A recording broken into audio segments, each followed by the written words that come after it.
உங்ககிட்ட அரிசி மாவு இருந்தால் அரிசி மாவை வச்சு இது கேரளா ரைஸ் பத்திரி அதாவது அரிசி சப்பாத்தி செஞ்சு பாருங்கள். இந்த அரிசி மாவு சப்பாத்தி பஞ்சு போல் மெத்துன்னு சூப்பர் சாஃப்டாக இருக்குங்க. காஞ்சி போகாமல் இருக்கிறதால நீங்கள் தாராளமாக லஞ்ச் பாக்ஸுக்கு கூட குழந்தைங்களுக்கு கொடுத்து விடலாம். வாங்க இந்த ரைஸ் சப்பாத்தி எப்படி செய்யறதுன்னு பார்த்துடலாம். ஒரு பேனில் தண்ணியை நல்லா கொதிக்க வச்சுக்கோங்க. கொஞ்சமாக உப்பு சேர்த்துக்கோங்க. ஒரு ஸ்பூன் எண்ணெயும் சேர்த்துக்கோங்க. நான் இன்றைக்கி 1 டம்ளர் அரிசி மாவு எடுத்துருக்கேங்க. அதை கொதிக்கிற தண்ணியில் நல்லா கலந்து விட்டுட்டு ஃப்ளேம் ஆஃப் பண்ணிவிடுங்க.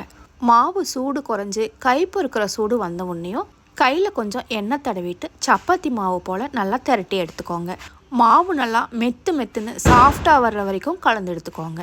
மாவு பிசைஞ்சிட்டு உருண்டைகளாக எடுத்து வச்சுக்கோங்க. எனக்கு 1 டம்ளர் மாவுக்கு இன்றைக்கி 5 சப்பாத்தி கிடச்சிச்சுங்க.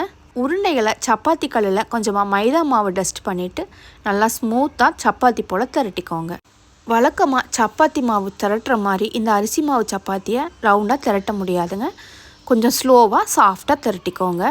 அரிசி மாவில் ரொம்ப ப்ரெஷர் கொடுத்து சப்பாத்தியை ரவுண்டாக திரட்டினீங்கன்னா மாவு பிரிஞ்சிருங்க. ஸோ பொறுமையாக மாவை சப்பாத்தி போல் ரவுண்டாக திரட்டிட்டு நல்லா சுட இருக்கிற தோசை தவாவில் இதை போட்டு எடுத்துக்கோங்க. ஹை ஃப்ளேமில் 2 பக்கமும் நல்லா வேக விட்டு கடைசியாக எண்ணெயோ நெய்யோ சேர்த்துக்கோங்க. கோதுமை சப்பாத்தி போலையே இந்த சப்பாத்தியும் நல்லா உப்பி வருங்க.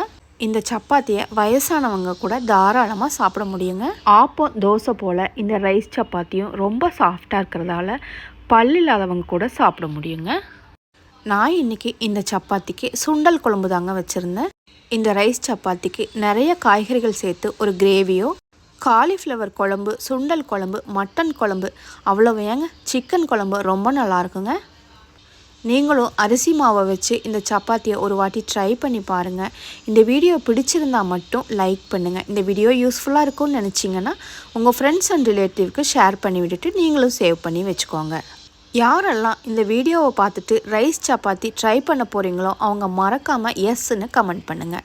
இந்த மாதிரி ஃபுட் வீடியோஸ் பார்க்க நம்ம பேஜை ஃபாலோ பண்ணிவிட்டு அண்ட் மறக்காமல் நம்ம யூடியூப் சேனல் மீனாஸ் லைஃப் ஸ்டைலை சப்ஸ்கிரைப் பண்ணி சப்போர்ட் பண்ணுங்கள்.